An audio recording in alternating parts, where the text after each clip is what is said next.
Pak high commission നിന്നുള്ള പ്രതിരോധ വ്യോമ നാവിക അറ്റാഷെ പ്രതിനിധികൾ ഒരാഴ്ചയ്ക്കുള്ളിൽ ഇന്ത്യ വിട്ടു പോകണം എന്നുകൂടി വിദേശകാര്യ സെക്രട്ടറിയുടെ പത്രസമ്മേളനത്തിൽ അദ്ദേഹം ആവശ്യപ്പെട്ടിരുന്നു.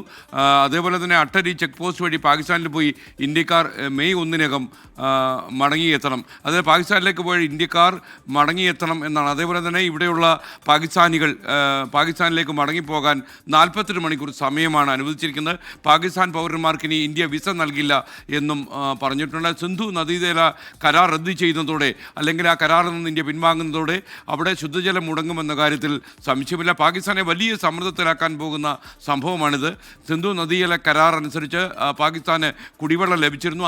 ആ കുടിവെള്ളമാണ് ഇനി ലഭ്യമാകാതെ ഇരിക്കാൻ പോകുന്നത്. പാകിസ്ഥാന് കടുത്ത സമ്മർദ്ദം ലഭിക്കാൻ പോവുകയാണ്. മാത്രമല്ല കർക്കശമായ നിലപാടുകൾ, ചർച്ചയ്ക്ക് പോലും ഇനി നിന്നുകൊടുക്കേണ്ട എന്ന രീതിയിലുള്ള നിലപാടാണ് ഇന്ത്യ എടുത്തിരിക്കുന്നത്. 2 പാകിസ്ഥാനി പൗരന്മാർ ഉൾപ്പെടെയുള്ള ആളുകളാണ് ശ്രീനഗറിന് സമീപം അക്രമം നടത്തിയത് എന്ന് പകൽഗാമിൽ അക്രമം നടത്തിയെന്ന കാര്യത്തിൽ പകൽ പോലെ വ്യക്തമാണ്.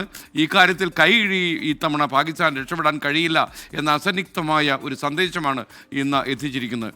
കൂടുതൽ വിവരങ്ങളുമായി നമുക്കൊപ്പം വീണ്ടും ബി ദിലീപ് കുമാർ ചേരുകയാണ്. ബി ദിലീപ് കുമാർ, ഒരുപക്ഷെ രാജ്യാന്തര തലത്തിൽ പ്രത്യാഘാതങ്ങൾ ഉണ്ടാക്കുന്ന തീരുമാനമാണ് ഇന്ത്യ പ്രഖ്യാപിച്ചിരിക്കുന്നത്. പാകിസ്ഥാൻ്റെ നിലപാട് എന്തായാലും ശരി, ഇന്ത്യ എടുത്തിരിക്കുന്ന ഈ നിലപാടുമായി ഇന്ത്യ മുന്നോട്ട് പോവുകയാണെങ്കിൽ നന്നേ ശ്വാസം മുട്ടി കഴിയുന്ന പാകിസ്ഥാന് ഇത് കൂടുതൽ ബുദ്ധിമുട്ടുണ്ടാക്കുമെന്ന കാര്യത്തിൽ സംശയമില്ല. പറയൂ.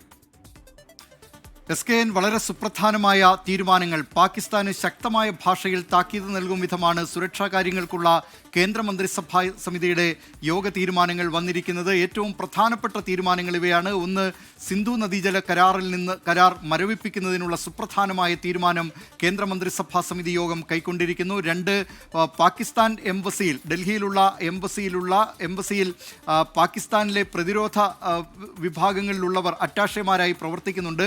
അവരോട് എത്രയും പെട്ടെന്ന് രാജ്യം വിട്ടു പോകണം എന്ന നിർദ്ദേശമാണ് ഇപ്പോൾ കേന്ദ്ര സർക്കാർ നൽകിയിരിക്കുന്നത്. 55 ജീവനക്കാരാണ് പാകിസ്ഥാൻ എംബസിയിലുള്ളത്. അതിൽ 30 ചുരുക്കുന്നതിനുള്ള തീരുമാനമാണ് ഇപ്പോൾ സുരക്ഷാ കാര്യങ്ങൾക്കുള്ള കേന്ദ്രമന്ത്രിസഭാ സമിതി യോഗം കൈക്കൊണ്ടിരിക്കുന്നത്.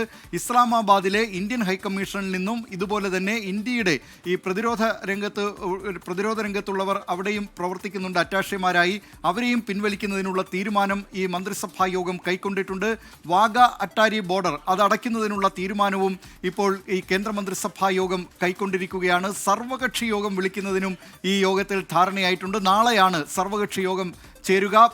പ്രതിരോധ മന്ത്രി രാജ്നാഥ് സിംഗിൻ്റെ അധ്യക്ഷതയിലായിരിക്കും ഈ സർവകക്ഷി യോഗം വിളിച്ചു ചേർക്കുക. ഇങ്ങനെ സുപ്രധാനമായ തീരുമാനങ്ങൾ, പാകിസ്ഥാന് ശക്തമായ ഭാഷയിൽ താക്കീത് നൽകിക്കൊണ്ടുള്ള തീരുമാനങ്ങളാണ് സുരക്ഷാ കാര്യങ്ങൾക്കുള്ള കേന്ദ്രമന്ത്രിസഭാ സമിതി യോഗം 2.5 മണിക്കൂറിലേറെ നീണ്ട മന്ത്രിസഭാ യോഗം ചർച്ച ചെയ്ത് തീരുമാനങ്ങൾ കൈക്കൊണ്ടിരിക്കുന്നത്. SKN.